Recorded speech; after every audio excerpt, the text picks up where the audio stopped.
Muhammad. There is no dialogue here. Sir, And let me ask you, Joseph, one thing. You went against banning the burqa. How many Jewish women would be killed for removing their headscarf? In Islam, among Muslims... Okay, is that your question? My question is simple. My question is, we have to protect these poor women who from birth are put in this crap, in this garment, and forced into it. They don't have any choice. I think what the Quebec government is doing is exactly right. Okay, thank you. Ms. Sandy, Joseph?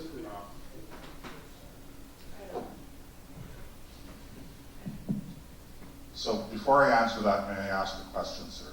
Are you Muslim? I am not Muslim. Okay, that's I fine. lived among Islam. I completely believe you. And may I ask what country that was? I lived in Iraq. In Iraq. How is it? Okay. Let me speak. No, you asked a question. I want to get Joseph to... I'm sorry. I want to get Joseph to answer your question. Sir, please, let's have some decorum. I want Joseph to answer your initial question. Here's what there are a couple of responses, and first of all, I hear what you're saying, and I understand your concern. Okay, I really do.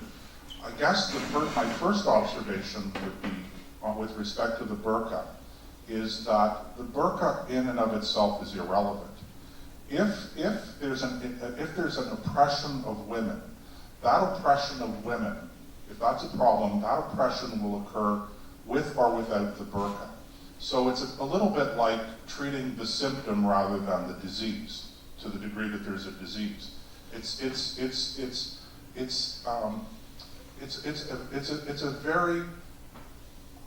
very facile and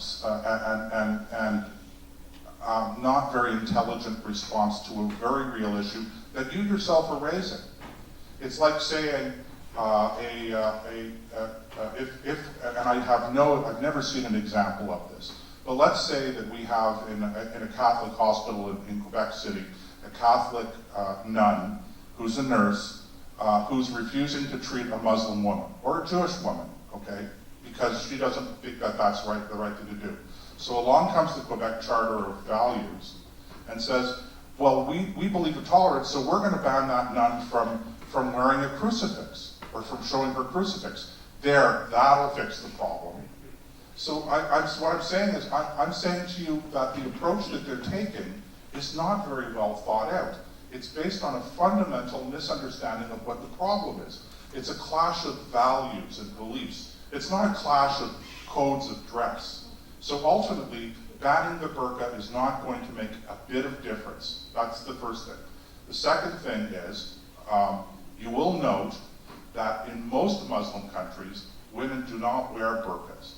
So I think you have to be careful when you're saying, and I'm giving you, I say this with all due respect because I know you've lived in Iraq, but even in Iraq, women are not killed en masse because they don't wear a burqa. Most women in Iraq don't wear burqas, okay? So even in the Muslim world, the burqa is not that as prevalent as people seem to think it is.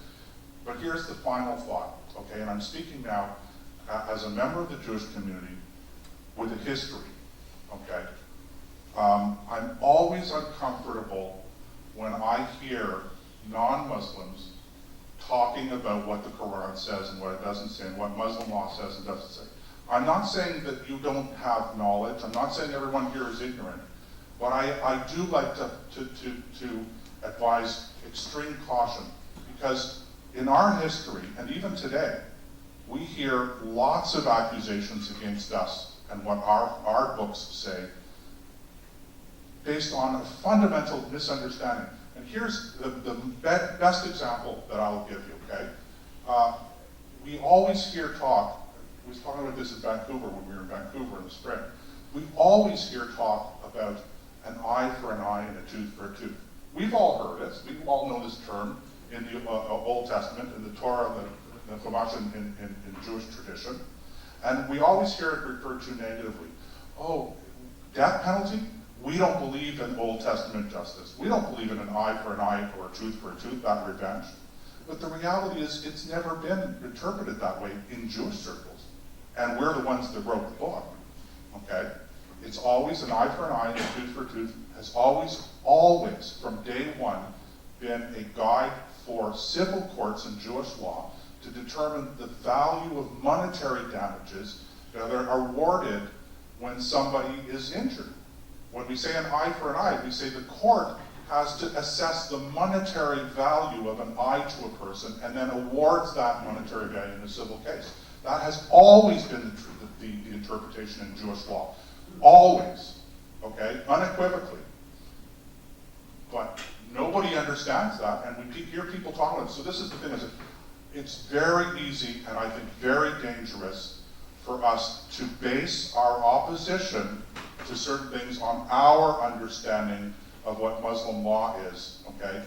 You may not be wrong, okay, but my parents always taught me that little self-doubt was a very good thing, okay? I didn't grow up in the self-esteem world. David, do you want to go next? Also, I want to get David's question in. Sorry, I didn't mean to That take was so not long. the question I had originally. Okay, well, let's have David, because I think I can help Terry with your question of where do you draw the line, and I heard parts of it coming from some of the other panelists. The point where you draw the line between what is rightful free speech and what is harmful comes when it causes or will cause a physical violation of another person. So sticks and stones will break my bones, but names can never hurt me. If someone threatens me with physical harm, my right to personal security and integrity of person is violated. If they slander me, my right to my reputation, which I own, is violated.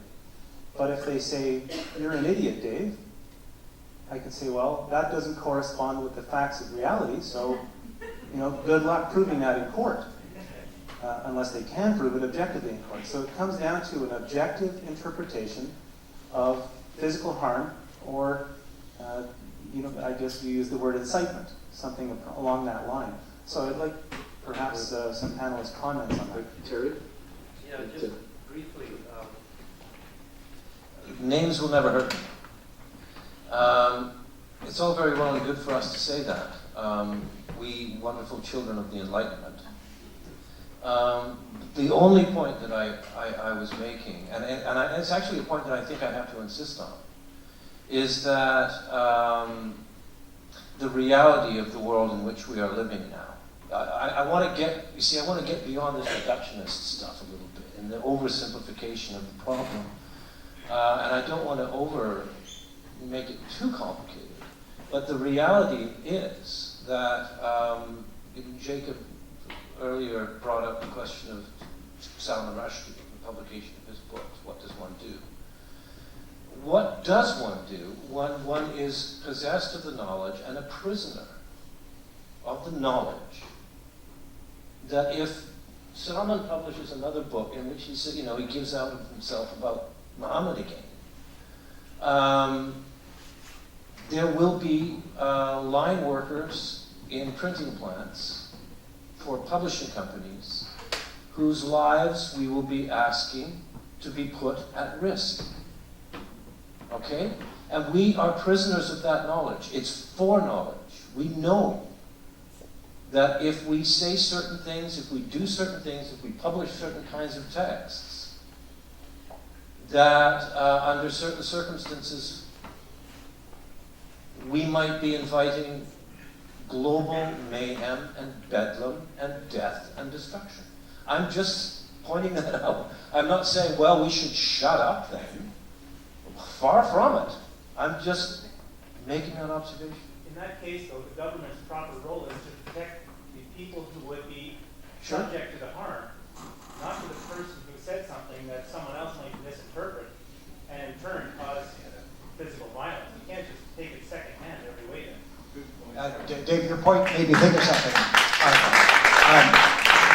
David Davis is a scholar of the Holocaust, and I've heard him, he and I have traveled around to about 50 countries on this Falun Gong issue, and I've heard him say I think I'm paraphrasing what he said, but basically he was the counsel for B'nai B'rith. He is the counsel for B'nai B'rith. Sorry, David, I didn't recognize you with these lights in my eyes. Not me. Oh, it's not voice, I thought it was, I'm sorry. No. Okay. Anyway, David Matus says that genocides begin with words. And he, of course, the Holocaust, and then the Rwanda, you mentioned Rwanda.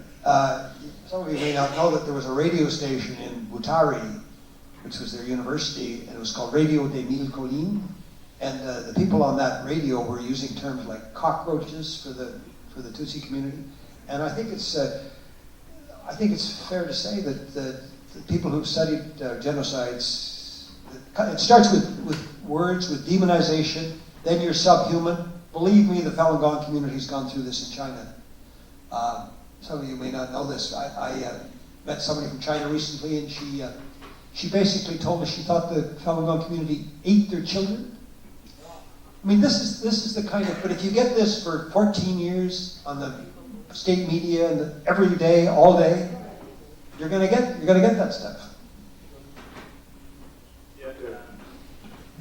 Yeah, but again, there I think it's crucial to say China, it's official propaganda. You don't have the means to challenge it. The same way that, when the Nazis came into power, what was the first thing they did? They abolished free speech, and therefore you could no longer counter anti-Semitic propaganda. You could, and that's when it becomes, when the state has a monopoly on truth and brainwashes people, that's when hate speech becomes dangerous. I also, would like to object to this idea of anyone, whether Muslim or non-Muslim, having sort of the correct interpretation of Islam or any religion that is the objective truth, and sort of a deterministic, almost Marxist view of religion, which I think is very dangerous. I mean, if you look at Christianity, it has certainly evolved in many ways, and you will find a multitude of Muslims who interpret their faith in different ways. That does not mean that we shouldn't acknowledge that there's a very real problem with radicalism in the ascendancy in many countries, even in the West. But I certainly have had the honor of working with Muslims, dissidents who